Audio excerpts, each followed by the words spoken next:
Bergabung lagi Bapak dan Ibu di Ballroom 3A, kali ini di sesi yang berbeda. Perkenalkan, saya Raditya yang akan membantu jalannya sesi ini. Di kesempatan siang hari ini, kita akan membahas dua topik yang cukup menarik terkait dengan social impact through inclusive marketing. Saya tentunya tidak sendirian, ada 3 orang narasumber atau 3 orang panelis yang akan menemani saya pada siang hari ini. Tapi sebelum saya undang ketiga panelisnya, izinkan saya untuk memberikan konteks terlebih dahulu kepada Bapak dan Ibu tentang apa itu inclusive marketing gitu ya. Kenapa inclusive marketing ini menjadi penting untuk kita simak gitu ya, untuk kita pertimbangkan. Kemudian nanti kira-kira apa yang bisa kita lakukan, terutama ketika kita ingin mengimplementasikan pendekatan inclusive marketing ini di perusahaan kita, seperti itu ya. Saya akan awali pembahasannya dari why-nya terlebih dahulu ya. Kenapa kita perlu memperhatikan inclusive marketing gitu. Saat ini inclusive marketing itu menjadi fokus utama gitu ya. Kenapa? Karena kita dihadapkan dengan 4 fenomena polarisasi. Yang pertama adalah adanya polarisasi terkait dengan pekerjaan. Saat ini ketimpangan antara para profesional yang gajinya sangat tinggi dengan profesional yang gajinya sangat rendah itu semakin lebar gitu ya. Kelas menengah ataupun para profesional yang gajinya di tengah-tengah itu cenderung bergerak. Apakah mereka berhasil untuk naik ke atas gitu ya, ataukah mereka justru turun ke bawah, artinya menurunkan gaya hidupnya. Implikasinya apa bagi pemasaran? Implikasinya adalah adanya perubahan dari daya beli gitu ya, daya beli dari customer kita saat ini. Kemudian polarisasi yang kedua adalah terkait dengan ideologi. Banyak aspeknya, dari mulai ekonomi misalkan, sosial atau budaya. Ambil contoh misalkan terkait dengan ekonomi. Biasanya menjadi diskursus gitu ya di Amerika sana adalah pandangan ataupun perspektif terkait dengan kebijakan, apakah kita ini pro ke perdagangan bebas ataukah pro ke proteksionisme gitu ya, yang tujuannya untuk melindungi pedagang lokal gitu ya, atau pengusaha lokal gitu. Nah, implikasinya apa bagi kita sebagai brand owner? Ketika ada polarisasi ini, maka kita perlu dengan cermat merespon ataupun memberikan tanggapan gitu ya. Tidak bisa terlalu memihak ke salah satu, tapi juga tidak bisa diam saja gitu ya, ketika dihadapkan dengan fenomena yang ada. Polarisasi yang ketiga ini terkait dengan gaya hidup. Setidaknya ada 2 kutub ketika berbicara gaya hidup. Ada yang cenderung streamnya itu ke arah minimalisme, ada yang sebaliknya gitu ya, yang konsumtif gitu ya. Dan ini juga biasanya didrive oleh ada di situ keterlibatan generasi gitu ya. Ada istilah FOMO atau YOLO, nah itu mendrive orang jadi semakin lebih konsumtif gitu ya. Implikasinya apa kepada kita selaku brand owner? Implikasinya adalah adanya nanti perubahan perilaku pembelian, ataupun nanti kita bisa melihat loyalitas orang itu akan berubah gitu ya, akan shifting tergantung dari stream mana dia berada, apakah dia lebih cenderung menganut yang paham yang konsumtif ataukah yang minimalisme itu tadi.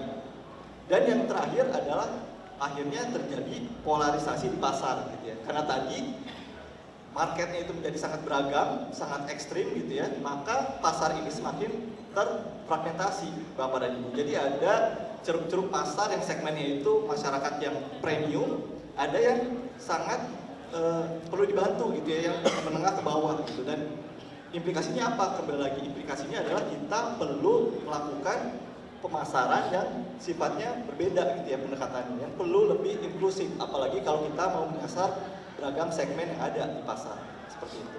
Nah, oleh karena itu pemasaran inklusif itu penting. Lantas pertanyaan berikutnya, apa itu pemasaran inklusif? Secara sederhana, pemasaran inklusif ini kita bisa definisikan sebagai pendekatan yang merangkul keberagaman yang ada gitu ya. Jadi dengan menciptakan produk, bisa layanan ataupun bisa komunikasi yang relevan dan mudah diakses oleh beragam segmen yang kita dekati tadi gitu ya, agar kita bisa menjalin hubungan dan juga keterlibatan yang lebih otentik seperti itu. Nah, bagaimana caranya? Nanti saya akan mengundang 3 orang panelis untuk sama-sama sharing kepada kita semua bagaimana Bapak dan Ibu ini mempraktekkan prinsip inclusive marketing di perusahaannya. Oleh karena itu, langsung saja saya akan undang ketiga orang narasumber kita. Yang pertama adalah Dr. Dia. Beliau adalah komisaris utama dari klinik Ciko, sekaligus juga merupakan entrepreneur. Pada Dr. Dia, saya persilakan naik. Berikutnya, saya akan undang Ibu Retna Asmoro. Beliau adalah Marketing Group Head dari Injourney. Sebelum bergabung ke Injourney, beliau memiliki karir 20 tahun di agensi pemasaran, ya. Jadi sudah sangat familiar untuk melakukan campaign pemasaran untuk brand lokal maupun internasional seperti itu. Dan yang terakhir adalah Pak Didit Nurdiansyah. Beliau adalah komisaris dari Brodok. Silakan.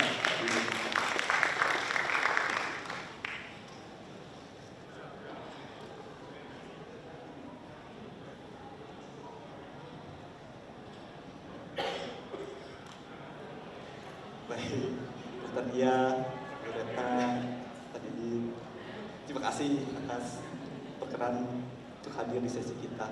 Mungkin kita awali diskusinya dengan definisi mungkin ya, atau perspektif dari dokter, Bapak dan Ibu sekalian tentang inklusif marketing. Tadi saya sempat jelaskan bahwa inklusif marketing itu secara sederhana adalah upaya ataupun pendekatan pemasaran di mana kita bukan hanya menyasar segmen yang lebih beragam, tapi juga kita berusaha menciptakan hubungan dan interaksi yang lebih otentik gitu ya dengan customer kita. Tapi tentunya perspektifnya akan sangat berbeda tergantung dari industrinya. Nah, kalau dari Bapak dan Ibu dan dokter sekalian di sini, kira-kira apa definisi terkait dengan inklusif marketing? Mungkin saya tanya dulu ke Dr. Dia ya, apa itu inklusif marketing dari perspektif Ibu di Cito mungkin? Cito. Ya, baik, terima kasih. Mas Radit, udah pernah ya dengan Mas Radit. Terima kasih juga pada yang hadir dan segenap narasumber. Memang dalam industri kami adalah industri kesehatan ya. Mungkin di sini juga ada beberapa pemain di bidang industri ini. Kami mengkhususkan diri pada laboratorium medis, klinik dan riset medis. Nah, pemasaran inklusif buat kami adalah siapa user dari perusahaan kami gitu ya. Jadi kami ini melayani misalnya dari sisi usia, mulai bayi belum lahir, jadi masih dalam kandungan, sampai seseorang mau meninggal, itu masih merupakan area kami. Jadi kami harus bisa memenuhi kebutuhan masing-masing.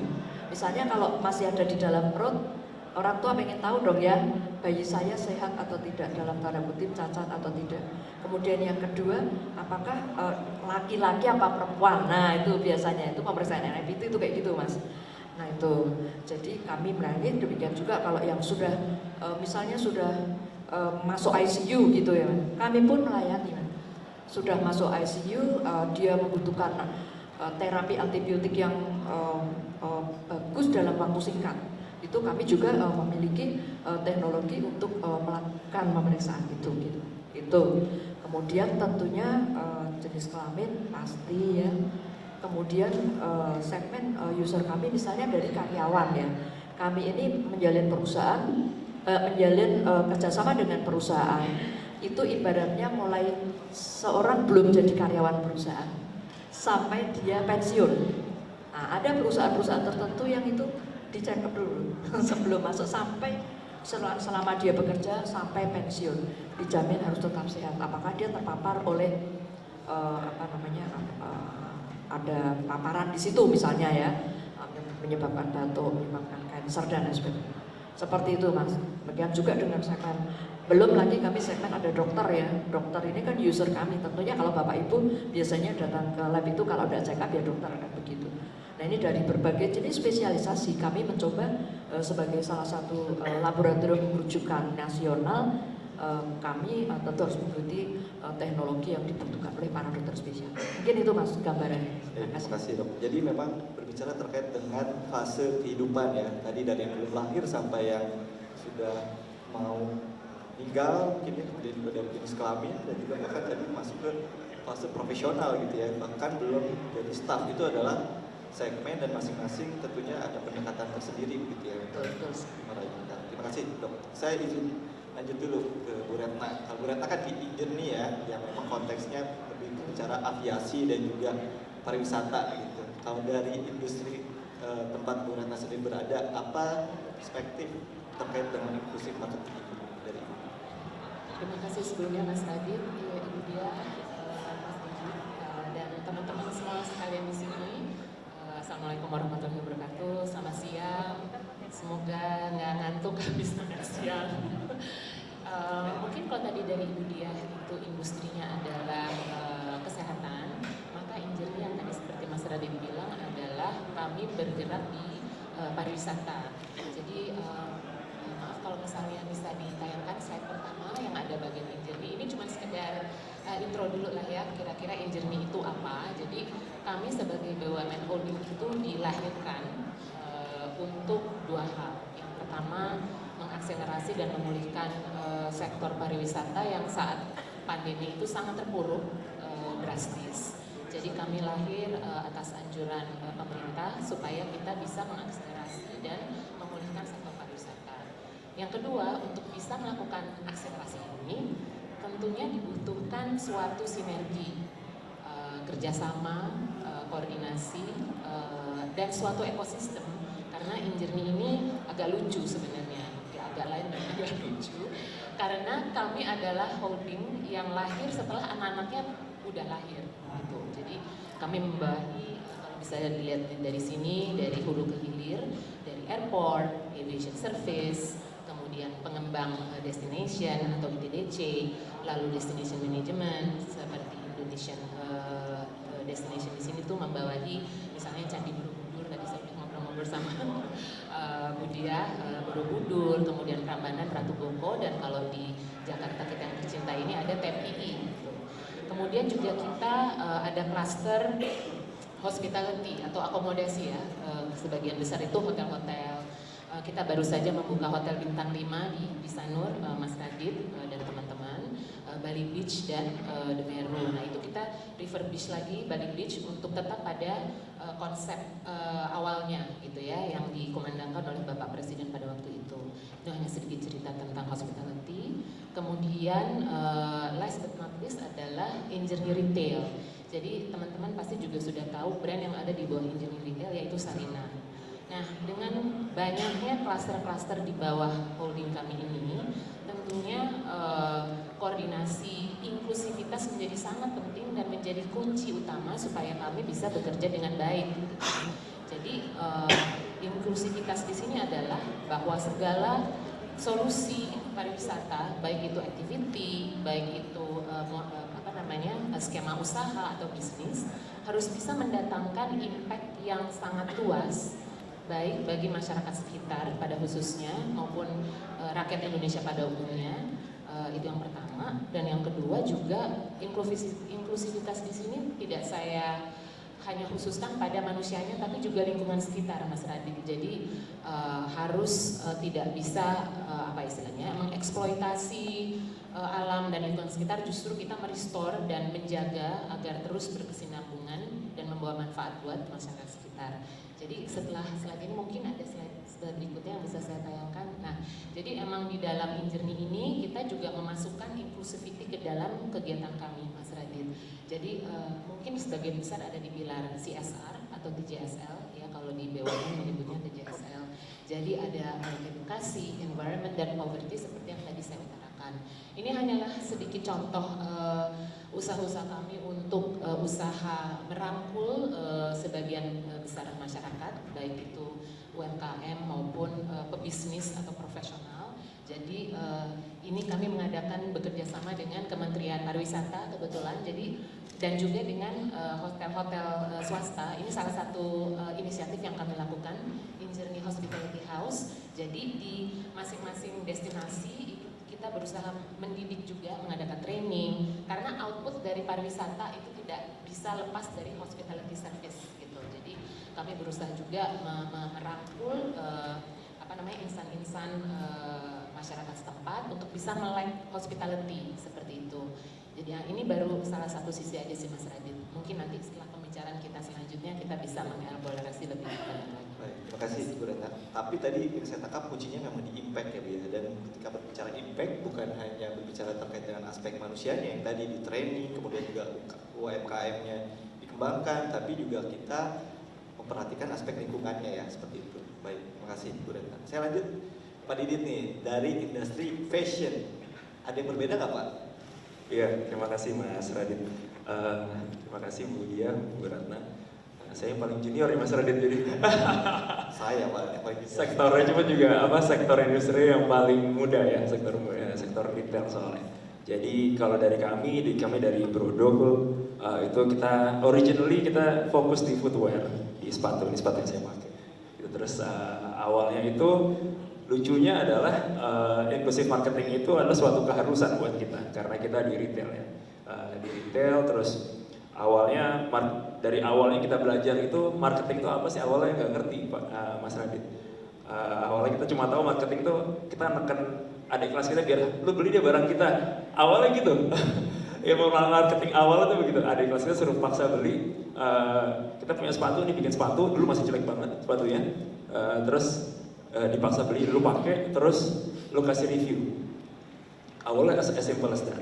Terus dengan berkembangnya waktu, kita berkembang menjadi sebuah perusahaan yang semakin solid, berkembang dan mungkin salah satu pionir ya untuk di footwear lokal. Dan inclusive marketing itu kita mencari satu sweet spot istilahnya ya, satu sweet spot yang bisa menjadi scalable tapi efektif. Akhirnya setelah kita godok satu persatu yang tanpa ada border dan tanpa ada limit adalah kita menemukan satu namanya persona. Personanya apa? Adalah kita agree waktu itu dengan manajemennya kita yang masih muda-muda ini, agreement namanya modern gentleman. Oke. Dari modern gentleman itu kita baru bisa melebar semua untuk merangkul semuanya. Itulah yang kita maksud dengan inklusif. Jadi itu bisa efisien, bisa scalable ke semua daerah, semua komunitas. Karena definisi dari modern gentleman itu selalu berubah dari waktu ke waktu.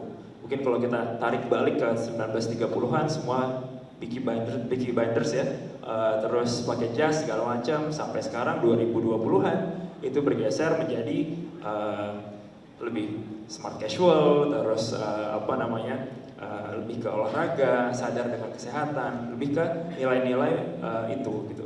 Jadi dengan persona modern gentleman itu kita berusaha menginklusifkan diri ke seluruh market pangsa pasar yang bisa kita rangkul gitu. Nah, dan selain itu yang tidak berubah dari kita adalah dari nilai. Nilai-nilai modern gentleman itu meskipun style berubah-berubah, tapi selalu penuh yang namanya gentleman selalu dengan nilai tanggung jawab, nilai care gitu ya, nilai peduli dengan penampilan segala macam, itu yang nilai-nilai itu yang nggak berubah gitu. Tapi meskipun cara itunya berubah, bisa kayak Brodo pun berubah dari awal. Dari kita awalnya adalah produksinya hanya produksi sepatu kulit gitu.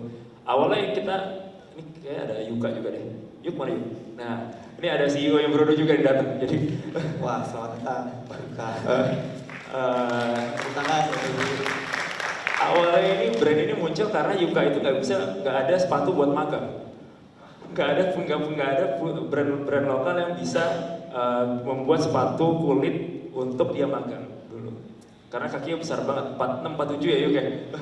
Ya, terus habis itu ada problem, ada solusi habis itu gitu. Nah, dari situ barulah awalnya yang berkembang dari Brodo itu ada sepatu kulit dari segala macam model, segala macam warna. Kita inklusifkan lagi menjadi sekarang ke arah sneakers. Sesuai dengan definisi dari atau persona dari modern gentleman itu sendiri dari waktu ke waktu. Gitu. Jadi ini sudah berjalan sekian lama dan ya itu yang kita kembangkan terus-menerus Mas Radit. Kurang lebih begitu Mas. Terima kasih, menarik ya Pak ya, walaupun produknya spesifik ya Pak ya, spesifik di footwear ya Pak ya, tapi juga ternyata prinsip inklusivitas itu berlaku juga ya Pak ya. Nah, mungkin saya ingin bertanya sedikit mengelaborasi tadi terkait dengan prosesnya Pak, kan awalnya dari sepatu kulit, terus kemudian juga ke sport, nah itu apa ya, dasarnya itu seperti apa? Apakah karena melihat marketnya ada komunitinya baru kita coba, atau memang kita sudah punya desainnya lalu kita coba lempar ke pasar, seperti apa Pak? Apakah lebih ke product driven atau market driven Pak kalau di case-nya Brodo? kembali lagi ke yang saya awal, lebih ke persona driven. Jadi awalnya kita lihat kalau misalnya gentleman tuh sepatunya harus kulit segala macam, terus itu dari titik awal itu kita mengembangkan lagi bahwa kalau gentleman itu biasanya apa sih, wangi segala macam. Jadi sekarang kita juga ada line parfum. Habis itu bajunya juga harus rapi, kita juga menciptakan clothing gitu ya, segala macam. Jadi memang driven itu dari definisi modern gentleman dari waktu ke waktu itu tadi sih. Dari situ kita driven, dan itulah yang membuat kita tidak berhenti untuk berinovasi. Kalau misalnya kita hanya stuck di periode definisi modern gentleman tahun 2000 atau 2010 gitu, misalnya waktu awal kita mau mulai Brodo, kita mungkin tidak bisa bersaing lagi dengan kondisi market saat ini. Dan itu banyaknya terjadi di brand-brand lokal di luar sana gitu ya. Terlalu stuck dengan nilai value yang mereka ingin pertahankan, tapi tidak ada flexibilities untuk merubah gitu ya. Sementara flexibilities inilah yang sebenarnya nilai yang mahal sebenarnya Pak. Baik dari sisi apapun ya, mungkin dari journey ataupun dari klinik Cito juga flexibilities untuk adapt dan innovate itulah sesuatu hal yang mahal gitu. Jadi tapi tanpa melupakan persona modern gentleman ataupun dari nilai-nilai value dasar dari masing-masing usaha itu sendiri. Gitu sih Mas. Menarik. Jadi personanya sebagai anchor-nya ya Pak ya. Nanti dari situ kita bisa menentukan kira-kira produk apa atau cara promosi seperti apa yang bisa kita lakukan. Baik, terima kasih. Saya akan lanjut ke pertanyaan berikutnya. Ini terkait dengan manfaatnya gitu ya.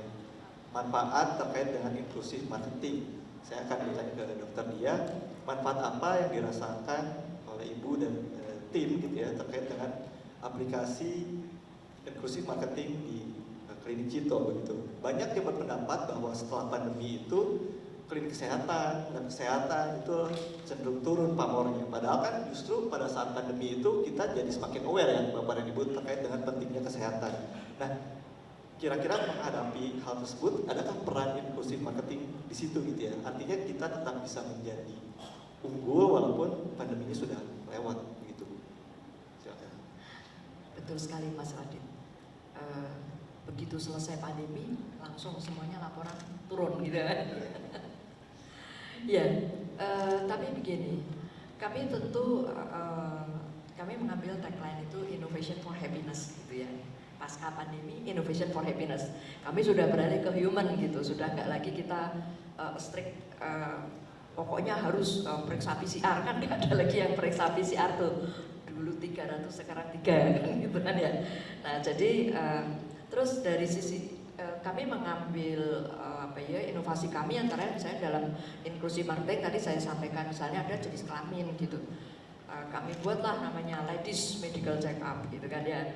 Nah, ladies medical check up ini khusus nih perempuan nih mulai remaja sampai dia tua itu butuhnya apa saja. Kita bikin macam-macam pre-wedding pilihan macam-macam dan ini mendapatkan di masyarakat cukup mendapat sambutan baik gitu. Karena mereka oh ya aku perempuan ya gitu ya. Sehingga ini justru temuan-temuan ini dan kami batasi per period tentunya. Ini misalnya musim penghujan, kami bikin medical check up for children gitu misalnya. Nah ini tentunya kan anak-anak banyak yang panas tuh ya. Nah supaya dokter cepat menangani gitu ya. Jadi setelah datang ke lab, di lab itu kan ada dokter juga. Kemudian screening begini-begini, kemudian dia akan datang ke dokter anak dan semakin banyak, insya Allah semakin banyak anak-anak yang terselamatkan. Nah, secara impact sosialnya dia langsung sekali gitu. Demikian juga dengan tadi misalnya ibu-ibu ketika mereka sebelum menikah itu mereka sudah menjalani medical check up dengan baik, kemudian ada kelainan hasil misalnya, kemudian sudah ditangani sebelum dia hamil, maka ini juga akan menyelamatkan bayi-bayi yang lahir kelak seperti itu. Nah ini kesempatan-kesempatan ini terus-menerus kami kembangkan dan yang terbaru ini nanti kita juga akan masuk sampai ke kamu sakitnya apa, ya itu aja dulu yang dilihat. Nah gitu misalnya, oh saya sakit asma kenapa? Paru-parunya dilihat gitu. Oh saya sakit, banyak yang sakit itu mah ya, apalagi kalau yang ini di sini banyak dari Jakarta gitu ya, gastritis ya, sakit mah lah terkenalnya di masyarakat tuh ya, bikin sepatu lagi gambar-gambar lagi ngano gitu kan, nggak sempat makan, lagi di Candi Borobudur mana boleh, lagi baru ngecek di lantai itu nggak sempat makan, ya. Nah terus minum, saya nggak akan sebut lah, tapi minum obat lah, gitu ya. Nah padahal sakit mah itu sendiri kami selaku dokter spesialis di bidang laboratorium harus mengedukasi ke masyarakat. Enggak, janganlah kamu sembarang minum obat, kadang udah minum obat sampai berbok-bok itu nggak sembuh. Nah kami siapkan teknologinya, masyarakat kami berikan bahwa kalau kamu sakitnya keluhannya demikian, kita ada loh panel yang ini gitu. Jadi panel ini membedakan sebetulnya nggak semua loh, sekalian edukasi ya, nggak semua orang itu sakit mah karena stres, ya itu paling banyak ya. Tapi ada juga yang karena infeksi. Infeksi apa? Infeksi bakteri. Nah, kalau Anda itu sakit mah karena infeksi bakteri, diobati sembuh kok. Nggak usah minum obat yang sampai bertahun-tahun gitu loh. Gitu mas contohnya. Nah, inilah peluang-peluang yang menurut saya, maka saya tadi sampaikan, kami terus leading menjadi lab rujukan ya, walaupun mungkin bukan yang terbanyak, karena kami mengembangkan secara mandiri ya. Jadi lab kami baru sekitar 30-an lah, belum cukup banyak. Cuman menurut saya misalnya nih kehadiran kami ini di Kalimantan gitu ya, itu mereka kan kita edukasi juga gitu ya. Kami ada di Balikpapan yang terbaru. Nah ini mereka kita edukasi, dan kami juga setting kami itu di local champion aja gitu, local champion aja. Yang penting di setiap cabang kami kita bisa menjadi champion gitu aja lah. Sesederhana itu yang kami terapkan. Walaupun sederhana kata-katanya, tapi tentu sulit juga ya. Perjuangannya pasti tetap ya, gitu ya mas. Kira-kira jadi menurut saya semua industri punya inovasi-inovasi, dan no problem lah mas. Kan kita harus siap menghadapi segala cuaca ya. Terima kasih. Terima kasih Bu Dokter. Jadi memang innovation for happiness. Innovation for happiness gitu. Jadi kan orang kalau udah ketemu, udah sejak awal, nggak perlu harus mondok ke rumah sakit. Ya oke lah, boleh lah ke rumah sakit untuk istirahat aja gitu ya. Nggak harus yang sakit berat-berat gitu mas. Dan edukasi itu terus dilakukan ya. Terus mas, terus edukasi dan kami kan menerapkan SDGs mas, kan wajib itu ya. Wajib SDGs itu harus kita terapkan. Istilahnya kalau di bidang dunia kami namanya Green Laboratory. Nah seperti itu. Baik, terima kasih dok. Saya ingin lanjut ke Bu Retna, mungkin lebih ke arah apa manfaat yang selama ini didapat dari tadi ya, mungkin dengan melakukan inklusi marketing tadi ada pelibatan komunitas sekitar, juga ada pelatihan terkait hospitality. Adakah semacam KPI atau measurementnya untuk melihat atau mengevaluasi apakah inisiatif yang dilakukan itu sudah sesuai atau sudah bekerja dengan apa yang diharapkan, seperti apa dulu? Oke, jadi bicara soal KPI Mas Radit, kalau di Injourney itu kita lihat keberhasilan aktivitas atau eksistensi subholding dari Injourney itu dari dua hal. Jadi yang pertama tentunya karena kami di sektor pariwisata, harapannya KPI-nya itu bisa meningkatkan volume pariwisata yang dilihat dari jumlah wisatawan yang datang atau pergerakan wisatawan baik itu internasional maupun domestik. Nah harapannya dengan semakin berdatangnya para wisatawan ini itu bisa menimbulkan KPI yang kedua, yaitu value dari pariwisata itu sendiri atau revenue. Itu bisa dilihat dari length of stay. Jadi misalnya Bu Dia kan dari Semarang ya Bu ya. Jadi kalau kita ngomongin Borobudur contohnya, kita nggak bisa cuman hanya berfokus di Borobudur aja tanpa melihat length of stay dari pengunjung di Jogja, Solo, Semarang, atau kita menyebutnya Joglo Semar, contohnya seperti itu. Nah jadi dengan semakin ramainya atau berdatangannya wisatawan itu berimbas ke manfaat potensial yang berikutnya, yaitu meningkatnya sosial ekonomi penduduk sekitar. Jadi contohnya baru kemarin ini misalnya kita di Danau Toba melakukan event aquabike, itu event internasional jet ski. Nah itu yang tadinya Danau Toba mungkin secara F&B, akomodasi, restoran-restoran itu belum banyak, karena semakin membawa wisatawan yang datang itu kalau nggak salah dari Aquabike itu dari 3 hari itu bisa mendatangkan sekitar 200.000 pengunjung, baik internasional maupun domestik. Lebih banyak domestik sih sebenarnya, Mas Radit. Nah itu dari perputaran uang yang terjadi dari penginapan, dari belanja UMKM di sekitar, itulah manfaat potensial yang juga kita nikmati, walaupun itu untuk masyarakat lokal, tapi nanti imbasnya juga ke kita karena destinasi-destinasi ini bisa terus berkembang. Tapi tidak bisa semuanya terjadi dalam satu malam. Tentunya kita butuh kerjasama dari banyak pihak. Nah ini juga di sini kalau kita lihat dengan adanya event Aquabike sendiri itu bisa mendatangkan job creation. Nah ini measurement dari social impact nih, Mas Radit. Tenaga kerja semakin banyak, lapangan pekerjaan juga semakin banyak. Dari satu event itu aja sendiri kita bisa kira-kira ada job creation yang paling kanan bawah nih, Mas Eva Koha, DJ-nya. Nah itu dari main event sendiri ada 516 lapangan pekerjaan yang tercipta.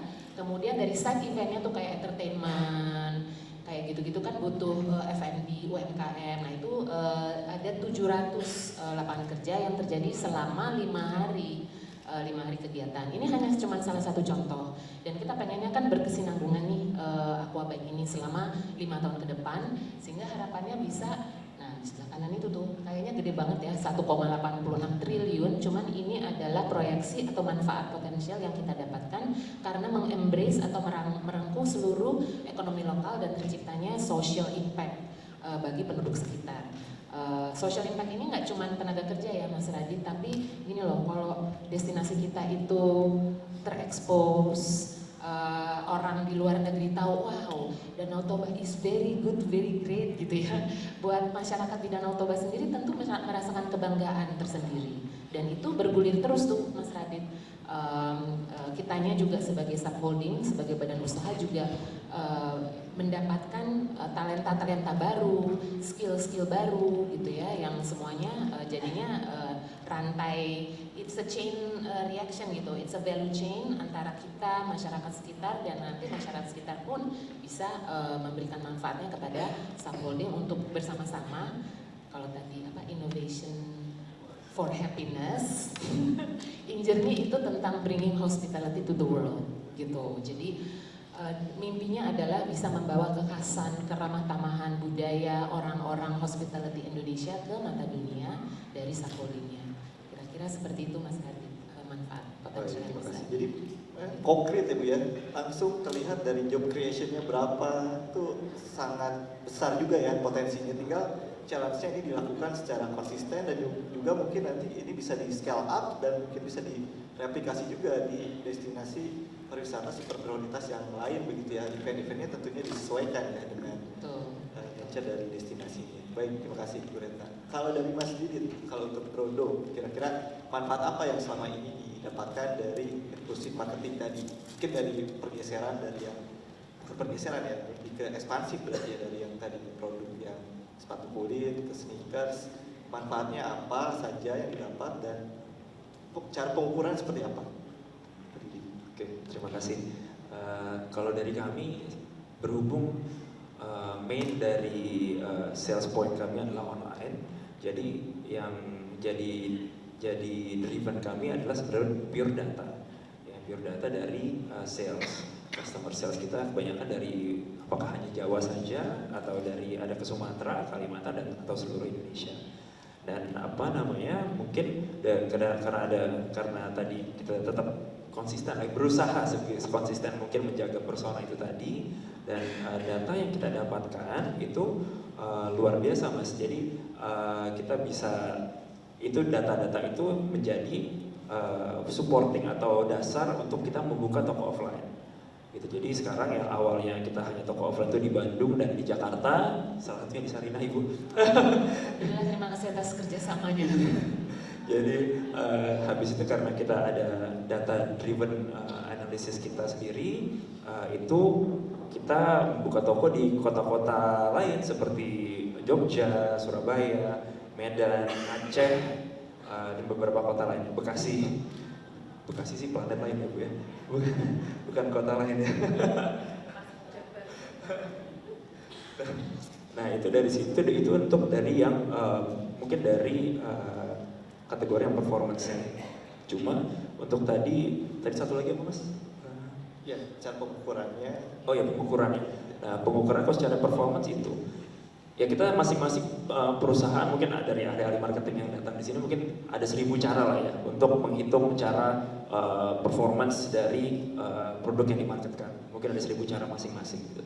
Tapi yang mungkin belum tentu ada adalah gimana kita mengukur dari cara inklusif marketing kita mengukur the value of trust dari brand kita masing-masing. Mungkin itu yang belum ada gitu. Kalau performance kita ada 1000 cara lah, ada KPI, ada segala macam, sales integration atau sales distribution segala. Tapi the value, how to measure the trust of our brand, not necessarily gitu. Not necessarily sudah ada mekanismenya. Kalau dari kita karena kita retail ya, mungkin cara yang paling gampang adalah untuk mengukur trust kita adalah saat apa coba? Saat ada barang knockdown atau barang kopian.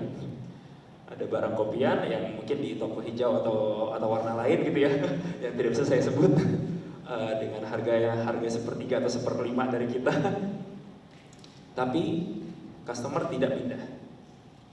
Kalau itu dari kita bisa sesimpel itu karena kita retail ya.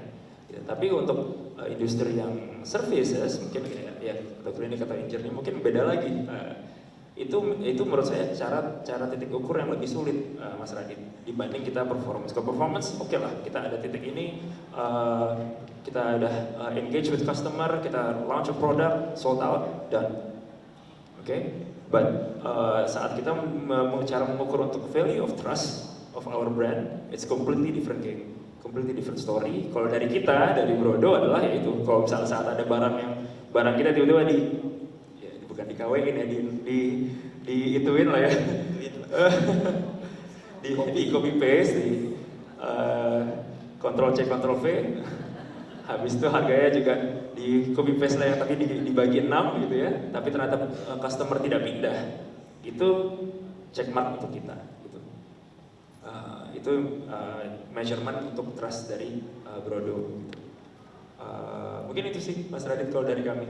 Terima kasih. Jadi memang data driven dan walaupun demikian ada hal-hal yang tadi ya, ada value of trust itu yang masih perlu kita mungkin perlu pikirkan dan diskusikan cara apa yang bisa kita lakukan untuk bisa mengukur hal tersebut. Tadi kan salah satu contohnya ya dari fenomena aja gitu ya, ketika ada brand lain atau kompetitor yang mungkin copy produk kita, bagaimana kita melihat respon dari customer kita, apakah berpindah, apakah produk itu menjadi satu-satunya pertimbangan atau ada hal lain gitu ya, mungkin dari brand equity-nya, mungkin cara kita treat mereka, relationship kita dengan mereka dan lain sebagainya, itu mungkin perlu diperhatikan juga begitu ya Pak Didit ya.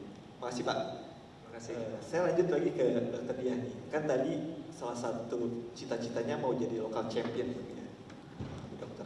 Nah untuk jadi local champion itu kan biasanya kita perlu memahami dulu karakteristik di mana kita berada gitu ya, dari ekosistemnya seperti apa, karakteristik masyarakatnya seperti apa, nanti dari situ baru kita bisa melakukan pendekatan. Nah dari sekian banyak klinik Cito yang tersebar begitu ya, cara apa yang Ibu dan tim manajemen lakukan untuk bisa menentukan dan pada akhirnya bisa sukses menjadi local champion di kota-kota yang sudah ditentukan itu?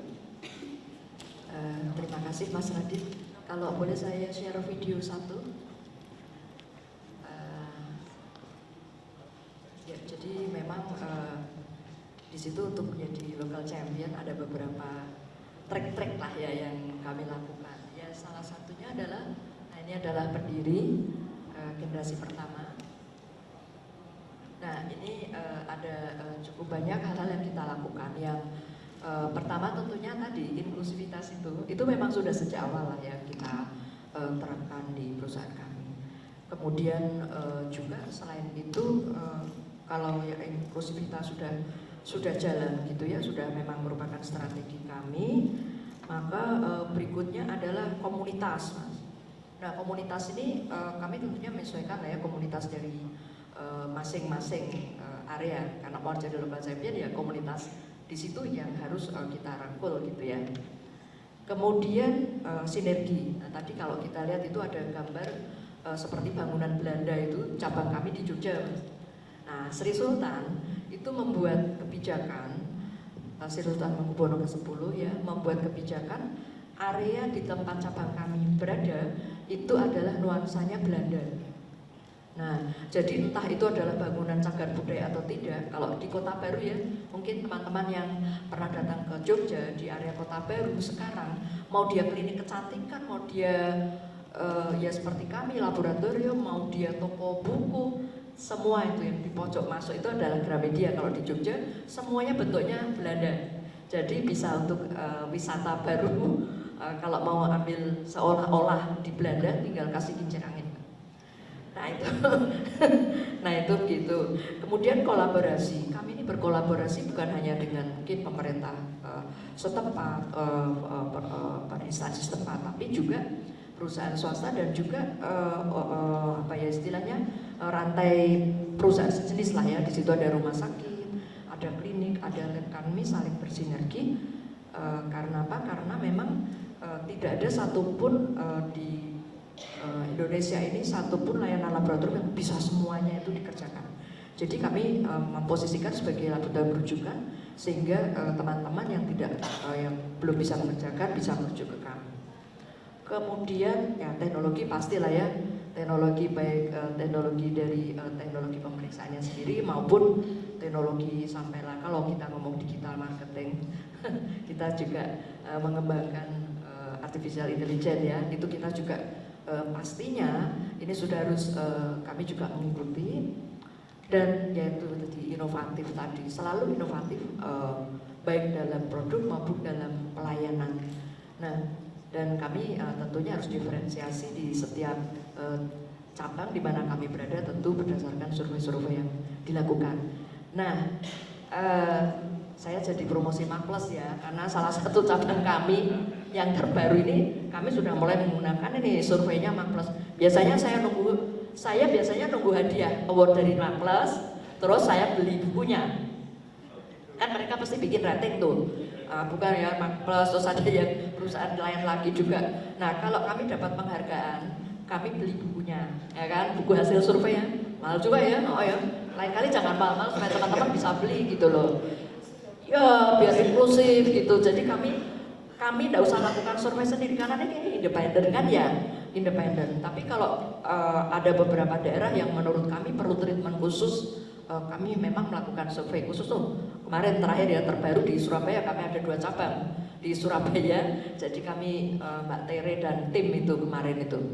Nah itu Mas. Jadi ini mungkin menurut saya cukup bagus karena di situ segmentasi jelas, kemudian kebutuhan dari masing-masing segmen jelas dari saya ceritakan itu. Jadi kami bisa lebih tepat lah melakukan dilibatnya.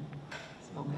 Memang data itu penting ya, Bu Dokter ya. Jadi memang dari data tersebut kita bisa menentukan inisiatif apa yang perlu dilakukan, mana yang jadi prioritas, segmen mana yang kita sasar dan lain sebagainya. Selain juga memang saat ini adalah eranya kolaborasi gitu ya. Tadi ada berbagai macam sinergi yang dilakukan dan juga pasti ada manfaatnya ya untuk kedua belah pihak.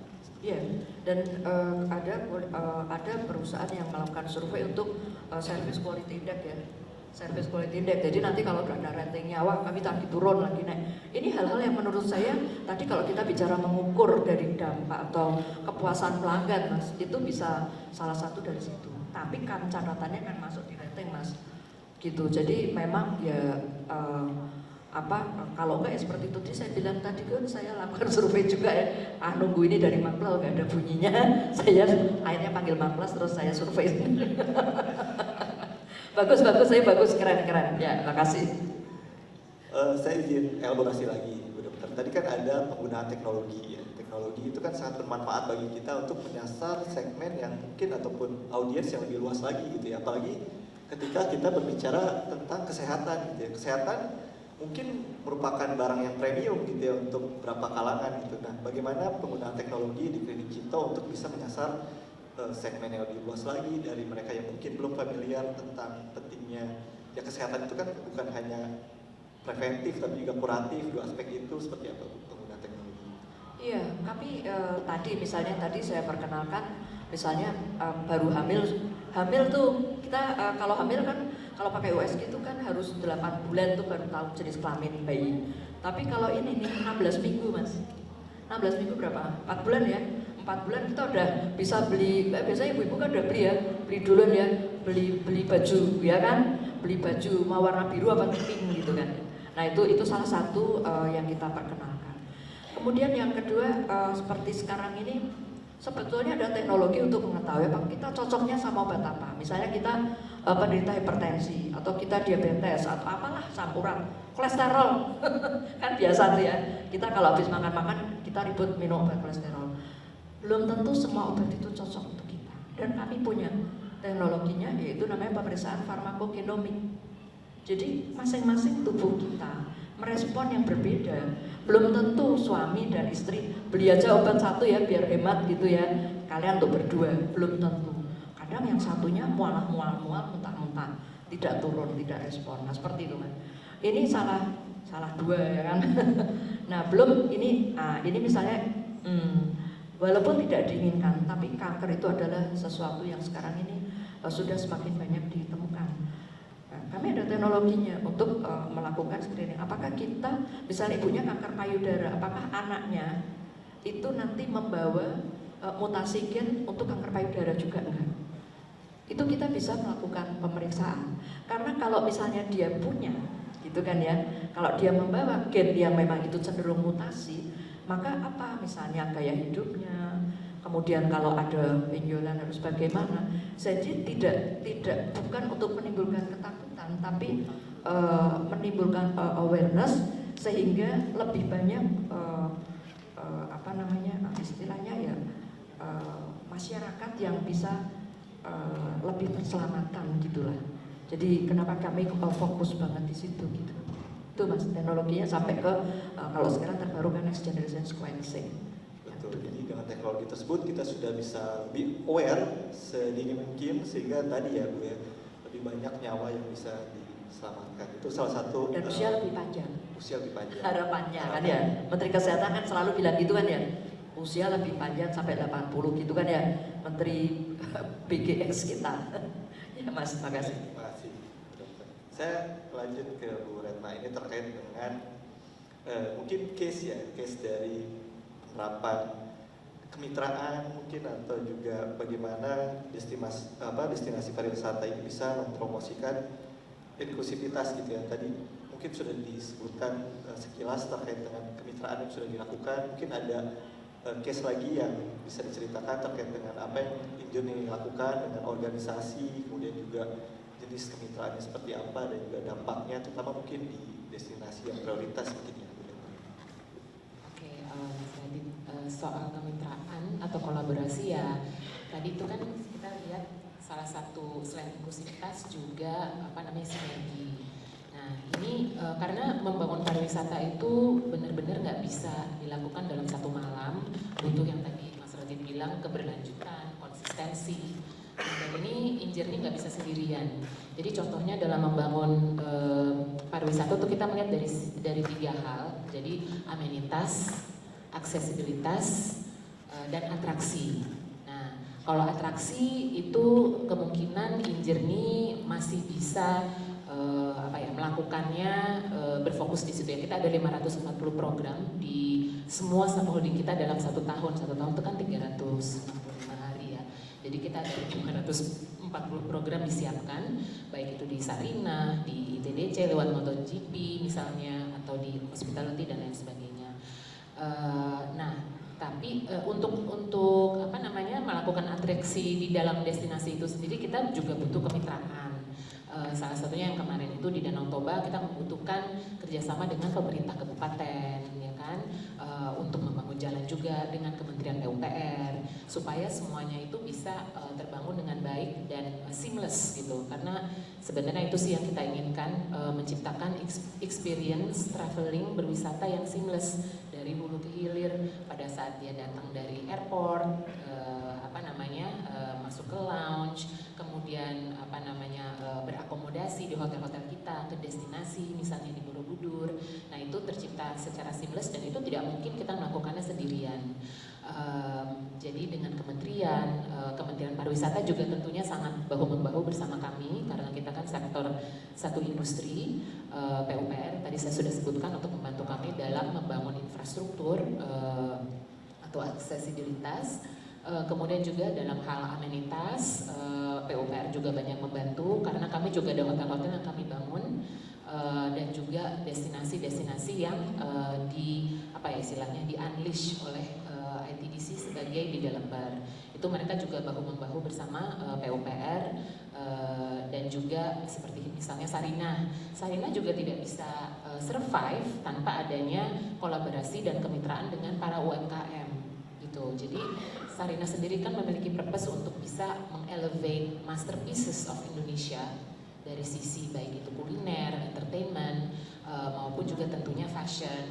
Dan ini kami mengkurate UMKM yang ada sehingga bisa menjadi tuan rumah di negeri sendiri dan juga tentunya mengelevate expansion ke internasional juga gitu ya secara global gitu. Jadi disitulah InJourney memang tidak bisa dipisahkan dari kemitraan sih Mas Radit, baik itu dengan swasta tadi juga disampaikan oleh Ibu Dia, dengan swasta tentunya pemerintah pusat dan pemerintah daerah dan juga masyarakat, semua masyarakat khususnya masyarakat menengah, kecil menengah melalui UMKM yang ada seperti itu Mas Radit. Jadi memang sinergi adalah satu hal yang mutlak sepertinya ya saat ini ya, karena kita biasanya memiliki limitasi di sumber daya, maka kita perlu melakukan kolaborasi sinergi dengan berbagai pihak, entah itu pemerintah, swasta, masyarakat atau komunitas gitu ya. Seperti itu. Baik, terima kasih Bu Retna. Saya lanjut ke Pak Didit ya. Mungkin juga hal yang sama dilakukan oleh Brodo ya Pak ya, melakukan pendekatan ke komunitas, karena biasanya ketika kita melakukan pendekatan ke komunitas kita bisa menjalin hubungan yang lebih otentik lagi, hubungan yang sifatnya lebih emosional lagi dan bahkan berapa menjadi loyal karenanya gitu ya. Nah, mungkin ada cerita Pak dari Brodo sendiri bagaimana kisahnya ketika menjalin hubungan dengan komunitas Pak. Makasih Mas Radit.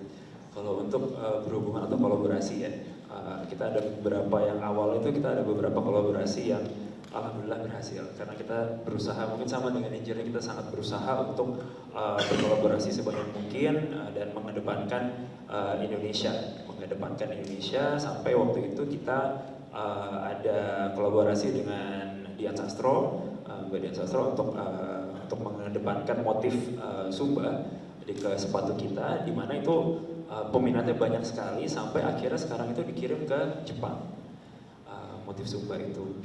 Nah terus itu dari situ terus ada juga kolaborasi dengan PSSI di mana sekarang produk pun dipakai di PSSI dan itu semua terjadi organik sekali dan ya benar tadi yang Mas Radit sampaikan bahwa authenticity itu yang menjadi loyalitas yang tidak bisa mengalahkan tidak bisa dikalahkan oleh brand lain atau pesaing kita gitu.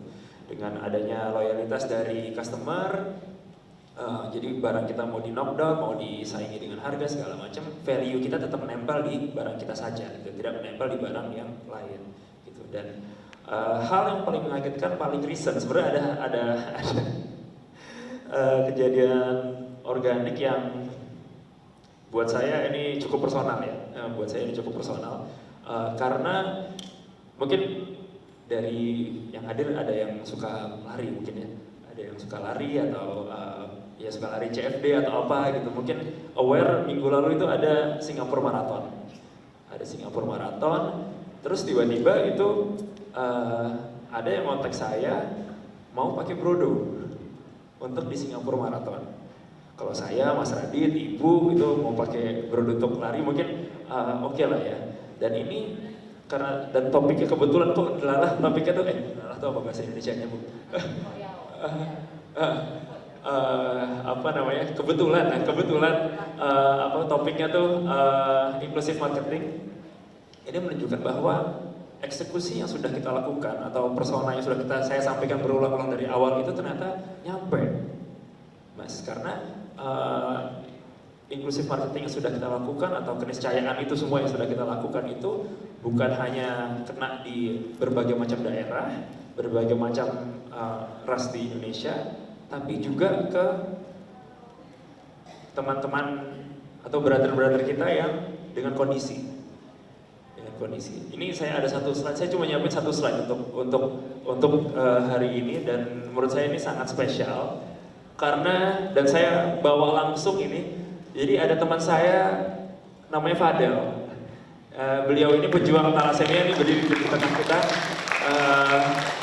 Ya, pejuang thalassemia sudah berapa tahun, Fadel? 30 tahun berjuang thalassemia. Terus tiba-tiba mau Singapura Marathon pakai brodo.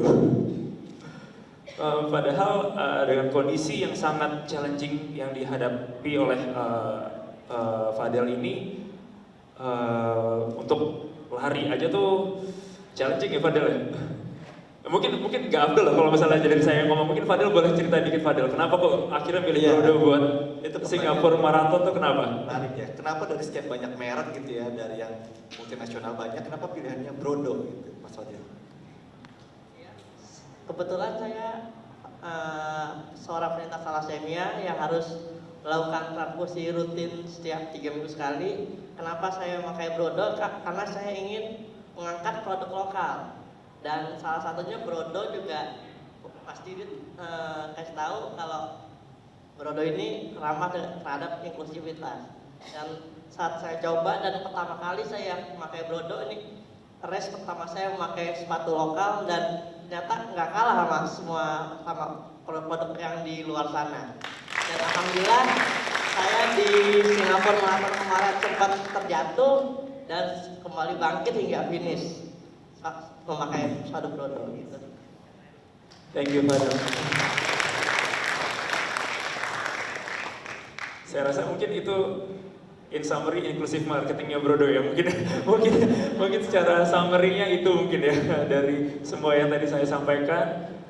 Gentleman bisa dalam segala bentuk, dan Fadel mungkin bentuk tertinggi dari gentleman yang ada di brodo saat ini. Saya terima kasih sekali Fadel dan Iwang. Juga mungkin ini ya, frekuensi dengan tagline-nya brodo yang live epic gitu ya. Semua berhak untuk punya tujuannya sendiri dan punya kesempatan yang sama untuk mencapai hal tersebut gitu ya, Pak Didi. Oke, betul Mas Radit. Terima kasih.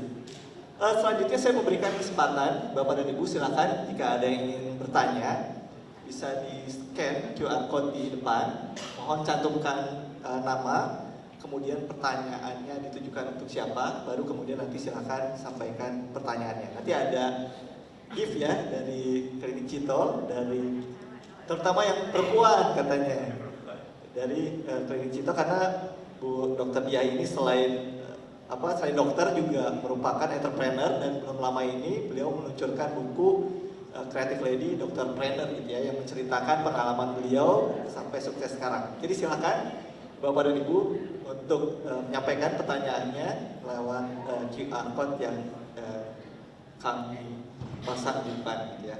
Saya coba sambil cek apakah sudah ada pertanyaan yang masuk. Tapi mungkin sambil saya menunggu pertanyaannya masuk, saya kembali lagi ke Bu Dr. Dia, Bu, terkait dengan buku yang dibuat. Sebenarnya apa misi utamanya, Bu? Kenapa buku itu ada? Ya, jadi saya ini mewakili perempuan. Di sebelah saya juga ada perempuan, di sebelahnya laki-laki yang mencintai perempuan gitu ya. Jadi kenapa buku ini saya tulis? Karena justru karena saya ini orang biasa ya. Saya ini kan tadinya dokter, bekerja di pegawai negeri sipil gitu ya. Dan tapi saya punya orang tua yang dulunya analis, dan beliau mendirikan laboratorium. Ada waktu akhirnya saya resign karena orang tua saya sudah sepuh ya, sudah 70-an tahun. Dari yang tadinya saya tidak tertarik, saya menjadi tertarik karena dan saya bahkan mengambil spesialisasi di bidang itu. Nah, kemudian saya berpikir kenapa tidak dari dulu gitu kan? Karena saya sebagai seorang perempuan itu banyak keterbatasannya ya. Keterbatasan paling utama adalah fungsi reproduksi, ya kan? Fungsi reproduksi, seorang perempuan punya anak kecil mau berbisnis pasti belum bisa, Mas. Fokusnya pasti beda. Kalau toh kita nekat ya pasti suami-suami akan protes kan gitu ya. Jadi kalau bayi masih punya anak yang masih balita, itu golden period loh sebetulnya. tapi ya waktunya pasti kalau toh harus mulai ya belum bisa full gitu ya. Nah kemudian juga perempuan itu kan cenderung dilindungi ya. Sejak kecil jangan nanti jatuh, naik tangga nggak boleh, nanti mesti digandeng. Beda kan laki-laki, naik tangga mau gelundung juga udah biarin aja gitu ya. Karena laki-laki itu memang terbiasa diberikan tantangan gitu loh. Aneh aja gitu ya, laki-laki nggak bisa naik sepeda, kan aneh ya. Nah biasanya laki-laki mesti bisa jatuh nggak apa-apa. Kalau perempuan, nah ini membuat perempuan ini ada kecenderungan untuk tidak berani mengambil risiko, ya tidak Nah bisnis itu di situ padahal kan, bisnis itu letaknya adalah mengambil risiko. Kalau perempuan jadi manajer dengan risikonya itu ada di orang lain, nah mungkin ini uangnya orang gitu ya. Tapi ketika itu adalah uang sendiri, perempuan bahkan cenderung perempuan yang berusaha itu cenderung pakai uangnya sendiri. Ya udah saya punya uang sekian, maka saya ya bisnis saya seperti ini. Sehingga banyak temuan di lapangan kan wanita lebih suka jadi pengusaha UKM yang tidak perlu dana yang besar karena maunya pakai uang sendiri. Nah hal-hal begitu ini yang saya coba buka di buku itu, bagaimana wanita bisa menjalani, bagaimana seorang perempuan itu bisa menjadi entrepreneur gitu. Saya sendiri sebagai dokter, saya keluar kemudian sudah tidak lagi bekerja di rumah sakit dan saya mulai menekuni bisnis itu justru di saat yang menjelang 2008 ya, belum pandemi ya, masih agak jauh. Nah di situ spiritnya saya tuangkan bagaimana seorang perempuan itu ketika ingin sebetulnya bukan ya entrepreneur yang ingin bekerja secara eksis menjadi CEO misalnya, itu dia harus bisa menjaga keseimbangan antara keluarga, bisnis atau pekerjaan dan lingkungan sosial. Karena perempuan juga dituntut berada di lingkungan sosial. Aneh aja gitu, kakak iparnya punya kerja dia nggak datang, kacau kan ya. Nah, ceritanya bisa. Nah di sini saya mengisahkan bagaimana kronologisnya, bagaimana saya mencoba mengatasi persaingan di mana dominasi dari bisnis itu adalah laki-laki. Seperti itu. Saya ingin lebih banyak lagi perempuan yang bisa baik sebagai seorang profesional maupun seorang entrepreneur yang berhasil gitu ya. Karena dari Fortune 500 yang dirilis tahun 2024, dari 500 CEO itu hanya ada 54 gitu ya wanita. Nah, wah jauh banget gitu perjuangannya ya. Berarti kan laki-lakinya 450, wanitanya 50. Tapi ini adalah petanda baik kalau menurut saya karena dari waktu ke waktu ini meningkat. Jadi rupanya perempuan sudah bisa mulai menjaga keseimbangannya. Ketika kita menemukan titik keseimbangannya, bagaimana? Makanya saya tulis buku Mas. Karena ini saya ingin menginspirasi perempuan juga punya kesempatan untuk berhasil. Karena apa? Bukan hanya ingin berhasil, tapi kehidupan itu tidak bisa diramalkan. Betul nggak? Ya, kehidupan tidak bisa singkat katanya adalah saya ingin lebih banyak perempuan-perempuan tetap mandiri, mau berbisnis di rumah, mau berbisnis di luar rumah. Tapi kemandirian ini adalah sesuatu hal yang pasti yang harus dimiliki oleh para perempuan Indonesia. Indonesia nomor 20 loh dari penelitian Global Entrepreneur itu ya. Jadi mereka meneliti dari 65 negara, sekitar 15% itu wanita Indonesia itu ternyata pengusaha UKM. Jadi kita tuh ranking 20 dari 65 negara. Jadi menurut saya tepuk tangan untuk wanita Indonesia. Ini banyak wanitanya. Keren. Gitu Mas. Ya, terima kasih. Jadi memang untuk menginspirasi ya Bu ya, bahwa yang perempuan pun bisa gitu ya. Dan walaupun dihadapkan dengan challenge yang tadi ya, ada manage bisnis, manage keluarga, jangan lupa juga interaksi sosialnya seperti itu ya. Nah mungkin sedikit gambaran Bu terkait bukunya. Apa yang Ibu rasakan ketika pivoting gitu ya, dari yang dokter spesialis lagi ya, patologi klinis menjadi seorang entrepreneur. Tantangan terbesar apa yang Ibu rasakan dan bagaimana cara Ibu menghadapinya? Iya, tentunya masalah paling utama ya nggak ngerti bisnis itu ya. Apalagi sebagai dokter, ya udah dokter itu kan yang penting ya kerjaannya selesai gitu ya. Jadi saya ini beruntung. Nah ini sekali lagi kok kayak saya promosinya mah plus terus loh. Saya mesti di endorse ya. Jadi begini, saya itu ya alhamdulillah ya pada waktu saya masih bekerja di pemerintah waktu itu, saya tuh rajin datang di pertemuannya Makplus. Iya, memang waktu itu kan mereka sering adakan itu di Semarang gitu kan. Jadi sebetulnya jadi untuk supaya kita memiliki apa ya istilahnya kemampuan atau keterampilan bisnis, banyak kok tidak selalu harus yang sifatnya formal. Bagus kalau formal ya, formal, keluar negeri, ambil MBA, bagus. Tapi kan saya bilang tadi perempuan ya, kadang-kadang itu ceritanya macam-macam lah tuh. Ada yang orang tuanya, ada macam-macam gitu. Nah, sekarang banyak online ya kan, ambil Harvard online bisa sekarang. Tapi waktu saya dulu saya ikutnya itu mas, saya jadi ikut, saya memahami apa yang saya butuhkan. Satu, manajemen keuangan. Nah banyak kok itu course-course manajemen keuangan buat manajemen keuangan bukan buat non keuangan lah gitulah intinya. Kita diajarkan bagaimana cara analisis dan lain-lain. Kemudian SDM itu saya waktu itu ikut sering juga mengikuti misalnya kayak komunitas SDM biasanya di daerah-daerah itu ada tuh komunitas HR biasanya ada. Nah seperti itu. Kemudian kalau marketing ya itu tadi, menurut saya yang membuka pertama adalah marketing, bahwa ternyata pada waktu saya datang di course-course yang diadakan itu, saya lihat sebelah kanan kiri saya banyak direktur rumah sakit, banyak ternyata banyak dokter yang juga belajar marketing, jadi saya semangat. Jadi memang bukan sesuatu yang instan, by proses. Dan kalau sekarang ini jauh-jauh menurut saya lebih mudah, bahkan tidak harus kursus, mungkin tinggal buka ChatGPT itu ya, teknik marketing terupdate keluar ya, bisa berlembar-lembar ya. Nah, tapi kenapa kita harus masuk di dalam komunitas-komunitas itu? Pentingnya adalah ada sharing ya, ada sharing yang itu nggak ada di buku. Kalau buku kita bisa beli. Bukunya Pak Hermawan, ya saya baca walaupun nggak begitu mudeng gitu ya.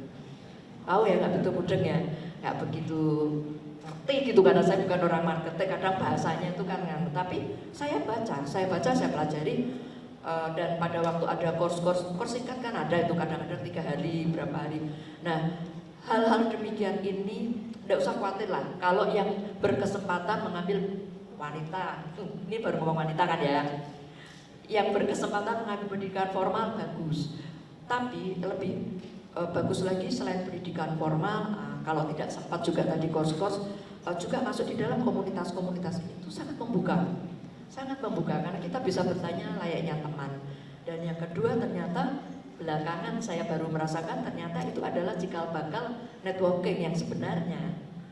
Nah networking itu kan letaknya di situ gitu. Jadi kita sekolah seperti kita datang di sini, saya ketemu Mas Radit, saya ketemu Mbak Retna, ya Mas Didit. Nah itu kan networking, nggak kerasa gitu. Nah itulah pentingnya kita masuk di dalam sebuah komunitas-komunitas bisnis atau komunitas ya itu ada marketing, ada yang lain-lain itu. Begitu Mas. Jadi itu menurut saya oke lah gitu, beranilah dan tambah berani Mas. Lah itu aja bisa gitu. Kalau Anda bayangkan saya seorang ibu rumah tangga benar-benar nih, saya datang dari dokter, jelas gak ngerti apa-apa. Tapi ya karena terus saya mau belajar, saya belajar bertanya, akhirnya ya alhamdulillah ya lewat juga gitu sampai sekarang sudah mempersiapkan generasi ketiga ini anak saya di Maya ini sudah jadi dokter spesialis juga, kemudian sudah ambil manajemen ya dia sudah pastilah lebih gitu Mas. Jadi inilah yang sebentar Mas, ayai asar. Jadi saya rasa dan saya akhirnya menikmati. Kita ada pada fase menikmati. Apa menikmati itu enak terus enggak? saya harus siapkan perempuan yang tadi hatinya dalam tanda kutip lebih kecil ya. Biasanya lebih aduh gitu ya, kalau ada sedikit gagal, lebih sensitif. Lama-lama kita akan saya bilang plan ya. Jadi kita lebih rasional. Kita lebih rasional karena semua pengambilan keputusan based on data. Dan kemudian toh kita tidak perempuan satu-satunya. Kalau kita udah punya tim, kita punya laki-laki jenius di sekitar kita yang memiliki kemampuan juga lebih, gitu. Nah jadi tidak usah khawatir. Let's go. Baik, terima kasih. Untuk yang masih penasaran nanti bisa baca di bukunya ya Bu ya. Ya, ini siapa yang beruntung ya? Selanjutnya saya izin membacakan pertanyaan yang masuk. Sudah ada 5 pertanyaan. Yang pertama dari Mbak Salsabila Aan. Ya. Boleh angkat tangan? Ada di mana? Mbak Salsabila? Nah, ada di sebelah sana ya. Ditujukan pada Ibu Dr. Dia ya berarti ya. Ini saya bacakan saja. Dokter, jadi bagaimana strategi pemasaran Cito bisa menjangkau berbagai segmen masyarakat dengan kebutuhan dan kemampuan finansial yang berbeda? Yang tadi bukan bagi sebagian orang mungkin kesehatan itu adalah suatu hal yang mewah, yang premium, tapi bagaimana klinik Cito mengatasi hal tersebut? Ya Mas, baik, terima kasih Mbak Salsabila. Tentu ada berbagai pilihan. Tadi yang saya sampaikan itu kan berbagai produk. Kalau kita mau melakukan istilahnya dengan pricing strategi ya memang harus kita siasati. Seperti produk kalau melakukan screening pasti harganya harus lebih kompetitif dibandingkan reguler seperti itu. Tapi kita batasi di waktu ya, tidak selamanya. Nah kalau selamanya namanya sudah bukan lagi strategi gitu ya. Nah kemudian kami ini di situ ada namanya hari pelanggan. Kita punya hari pelanggan sendiri. Jadi setiap tanggal 9 dan 10 all parameter kita berikan potongan harga 20%. Ini salah satu untuk tadi ada teman talasemi, aku kayak kenal ya sama kamu ya, karena saya salah satu yang terjun di Yayasan Talasemi Indonesia, juga dari Rotary ya, dari Rotary Internasional. Ini kita juga melakukan pembinaan di sana.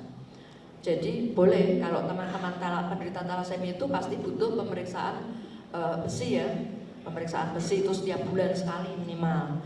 Nah mereka dengan tadinya tuh saya kasih potongan-potongan, lama-lama saya pusing sendiri. Udah gini aja, setiap tanggal 9-10 teman-teman, sahabat, terus yang tadi pemeriksaannya biasanya mahal-mahal itu bisa mendapatkan harga khusus di situ. Ya walaupun tadi masih namanya kompetitor ya Mas. Kita tanggal 9-10 satunya 5-6 itu Mas. Jadi ya enggak usah khawatir gitu. Nah, kami juga bekerja sama dengan BPJS. Jadi untuk pemeriksaan kalau untuk yang akan memanfaatkan kartu BPJS-nya penderita diabetes misalnya itu mereka 6 bulan sekali kan dapat fasilitas check up tuh. Nah itu kan malah nggak bayar ya. Nah, mereka sudah bayar BPJS bulanan sehingga mereka dapat memberikan medical check up free. Biasanya itu cara kita mengatasi bagaimana kalau memang yang itu penyakit-penyakit kronis yang sudah terfasilitasi oleh BPJS ya mereka silahkan pakai kartu BPJS-nya dan dokter layanan primer ya. Tapi kalau yang misalnya memang yang memang dikirim oleh dokter yang kalau yang urgent ya silahkan ambil di hari pekan pelanggan. Tapi kalau yang memang urgent ya reguler. Tapi kami juga bekerja sama dengan komunitas-komunitas dengan harga-harga spesial seperti itu. Jadi memang ada beberapa tuh kalau tadi teknologi yang tinggi misalnya untuk mengetahui jenis kelamin bayi masih 4 bulan itu tadi NIPT ya pasti tidak bisa murah gitu ya. Itu di atas 5 juta tuh. Ya di atas 5 juta ya, sekitar 5 juta misalnya seperti itu. Jadi saya sebut harga karena orang Indonesia kalau udah bilang juta itu udah gitu biasanya. Tapi cost and benefit kan di dalam kesehatan, cost and benefitnya bagaimana? Kalau benefitnya buat saya lebih bermanfaat, lebih memberikan manfaat lebih besar daripada biaya saya keluarkan, kenapa tidak? Itulah kesehatan. Ya terima kasih. Baik, terima kasih sudah menjawab. Baik, terima kasih. Saya lanjut ke pertanyaan berikutnya ini untuk dapat semua, buku, maaf. Dapat buku ya. Langsung sudah dikasih buku. Untuk semua panelis, ini pertanyaannya dari Pak Agus Sugito. Boleh angkat tangan, Pak Agus Sugito? Ya. Saya izin bacakan Pak pertanyaannya. Jadi untuk semua Bapak dan Ibu panelis, pertanyaannya adalah apakah inclusive marketing ini lebih cocok untuk segmen market yang mana? Apakah di segmen market yang top atau yang top of pyramidnya? Apakah untuk yang di tengah-tengah atau justru untuk yang di bawah seperti itu? Apakah ada pola impulsif marketing yang berbeda untuk masuk ke masing-masing segmen tersebut? Mungkin saya minta tolong Bu Retna untuk menjawab lebih dahulu. Boleh, terima kasih. Maaf, pertanyaan dari Mas siapa tadi? Pak Agus Sugito. Pak Agus Sugito, oke. Mungkin di beberapa gini, soalnya kalau di industri kami di Injernie Holding ini rada, tadi saya udah bilang ya rada agak ajaib gitu ya. Saya pikir pada saat saya join Injernie juga ini bakalan sesimpel masuk Unilever. Unilever itu kan holding, karena memang latar belakang saya, klien saya tuh dulu di FMCG, Mas Radit. Nah, tapi ternyata ini emang kami adalah orang tua dari anak-anak yang bentukannya beda-beda banget gitu. Ada yang di airport, ada yang di retail, ada yang di destination management atau juga pengembang kayak macam developer. Jadi strategi inklusivitas di sini tergantung juga apakah perusahaannya itu kebanyakan B2B atau B2C gitu. Apakah itu antara brand ke business to business, yang mana juga banyak juga di subholding kami, atau brand to consumer seperti halnya Sarina gitu ya. Nah, misalnya kalau dari sisi destinasi, ini sebagai contoh aja, Borobudur contohnya, saya ngambil contoh Borobudur. Di sini inklusivitas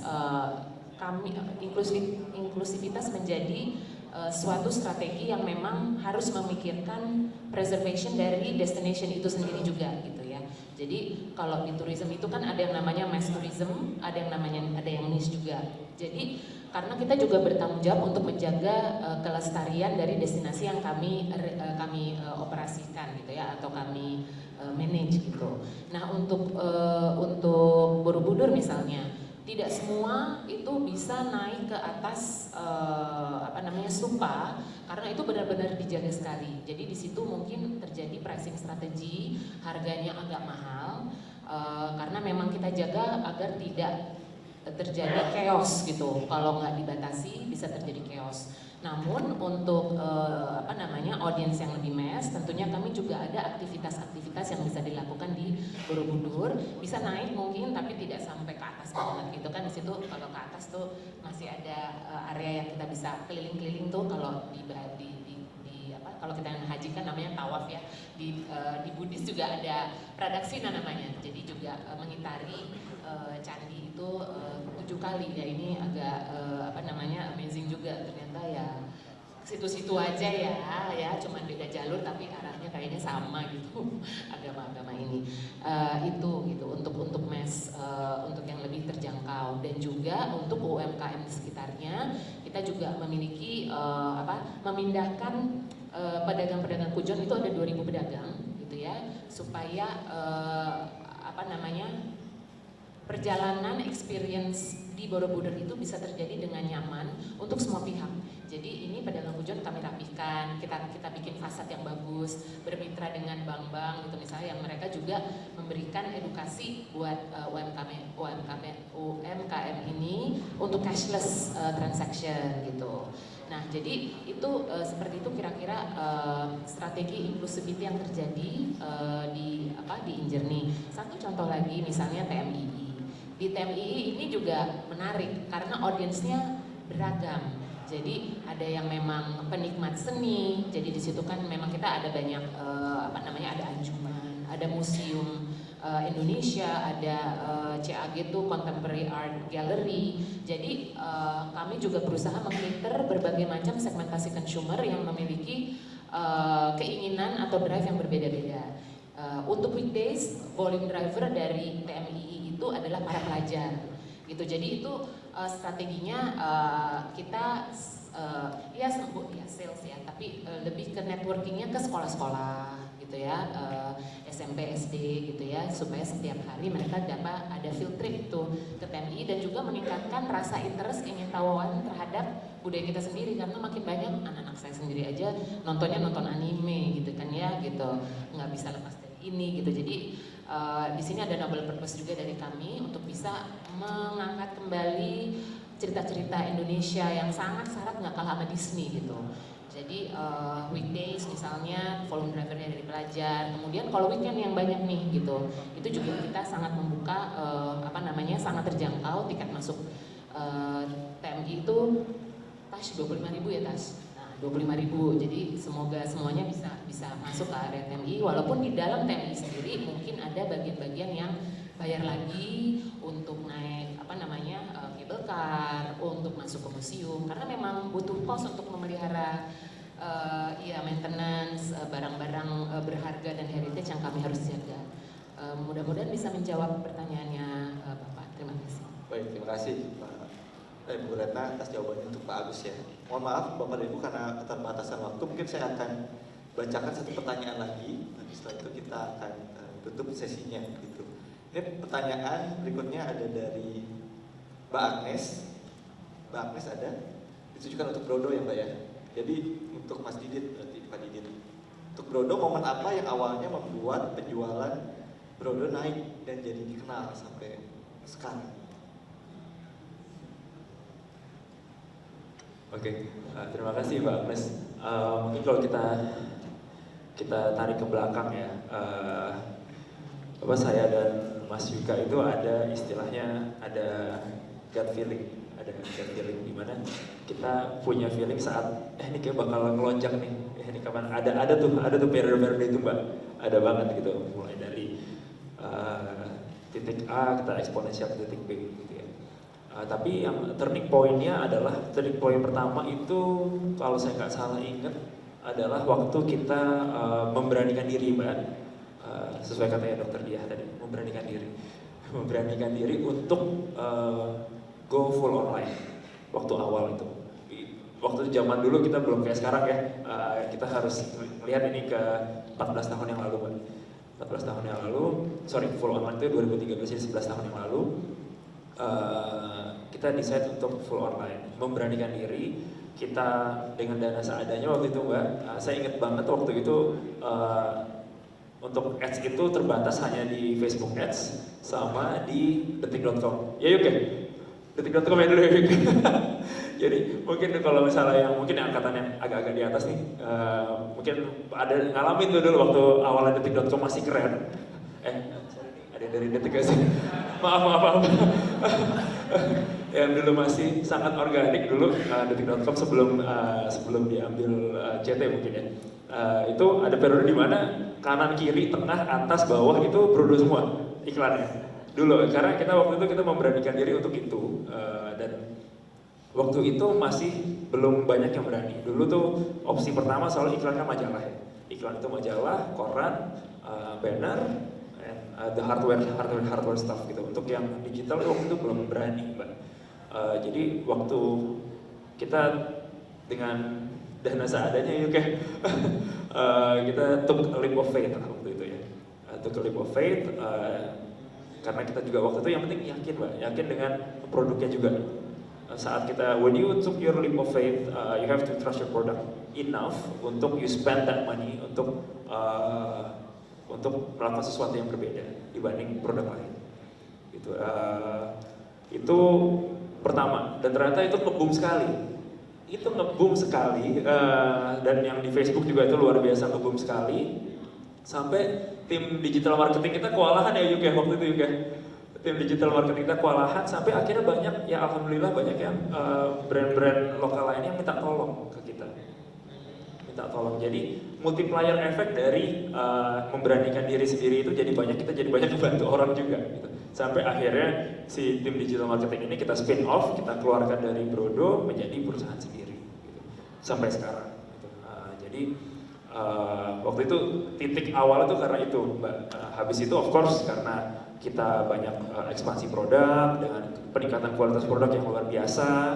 Terus habis itu ekspansi lainnya kita ekspansi segala macam. Dan mungkin yang paling utama ini sih, sebenarnya mungkin menjawab juga yang tadi pertanyaan dari Pak Agus ya kalau nggak salah ya. Kita nih market Indonesia ini kan luas banget Mbak, dan seluruh marketnya itu mau ikut campur, ya kan? banyak sekali potensi di situ karena marketnya itu mau ikut campur. Kita setiap apapun yang viral pasti ikut campur di komen. Mau TikTok, mau Instagram, mau apapun itu semua ada komennya, gitu ya. Dan jadi yang kita lakukan itu simple. We adapt Toyota Way, cuma kita split menjadi 2 kata, talk and listen. Talk and listen. So we engage with our customers gitu. Hal yang terakhir tuh ini terbukti sangat efektif karena kita mau bikin ini nih, gitu. Kita iseng aja nge-poll gitu, di sosial media, kita mau bikin ini nih, gas apa enggak gitu kan, yuk apa enggak gitu. Terus ternyata responnya banyak yang bagus sekali, yuk. Terus kita produce dan it booms gitu. Dan ternyata orang Indonesia itu sangat kental budaya itunya gitu. Budaya ingin ikut campur, ingin berasa FOMO iya, dan berasa punya andil. Nah itu, berasa punya andilnya itu. Wah itu tuh dulu Brodo bikin itu gara-gara gua ngasih masukan itu banyak banget habis tuh. Begitu itu launch itu boom, DM-nya banyak tuh habis itu yang itu. Gitu, tapi itu kita sangat happy dengan itu yang menjadi titik-titik kita untuk naik terus, Mbak Agnes, gitu ya. Dan apalagi kalau misalnya untuk yang mungkin yang tadi yang Pak Agus kan kalau harganya dari multiple harga yang Mas ya, kalau yang harga tinggi mungkin karena marketnya lebih segelintir mungkin dia hanya tertentu saja. Tapi kalau untuk yang kita kayak mungkin saya, Injourney, Klinik Cito mungkin sama nih, marketnya mungkin sama menengah dan mungkin agak ke bawah juga ya gitu. Dan yang bisa menikmatinya lebih banyak marketnya, itu ya we have to do those two things, talk and listen. Gitu. Jadi itu yang kita lakukan saat ini Mas, dan kita terus engage, terus berkembang dari situ, innovate dari situ. Itu yang kita jadikan data juga untuk berkembang dan hopefully naik lagi ke leap berikutnya. Gitu Mas, terima kasih. Baik, terima kasih. Berarti nggak murni ini ya, gut feeling ya, tapi talk dan listennya sebenarnya tadi ya yang kuncinya. Baik, terima kasih Pak Didit atas jawabannya. Mungkin karena ada alokasi 5 buku ya, Bu Dr. Dia, saya akan berikan trivia saja, ada 2 pertanyaan untuk 2 orang yang bisa menjawab. Pertanyaan pertama adalah, ada berapa cabang dari Klinik Cito? Yang tahu boleh angkat tangan. Ya. Ya,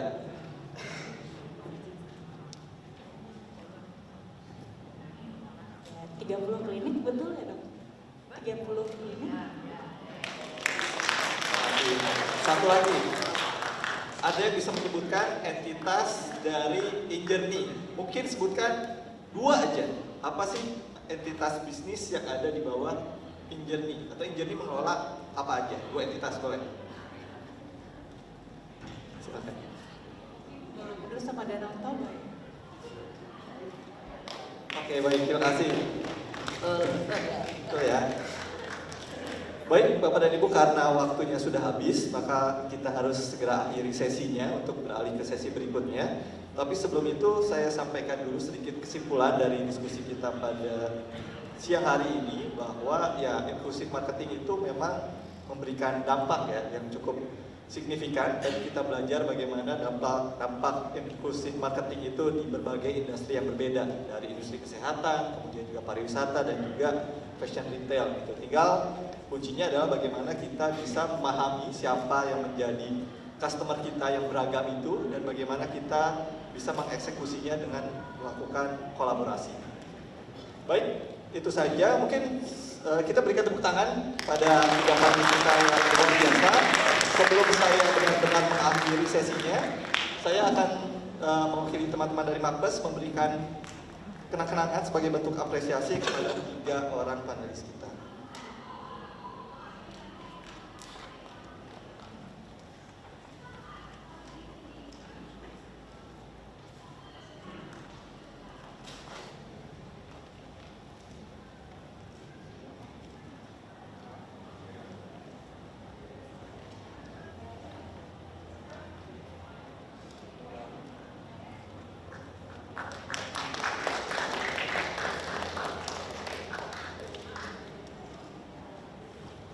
Baik, sekali lagi kita ucapkan terima kasih pada Dr. Dia, Bu Retna, dan juga Pak Didit. Dan saya akhiri sesinya, Bapak dan Ibu. Kita akan rehat sejenak untuk nanti kita masuk ke sesi berikutnya. Sekali lagi terima kasih, mohon maaf jika ada kekurangan dalam penyampaian. Terima kasih Bapak dan Ibu, selamat sore.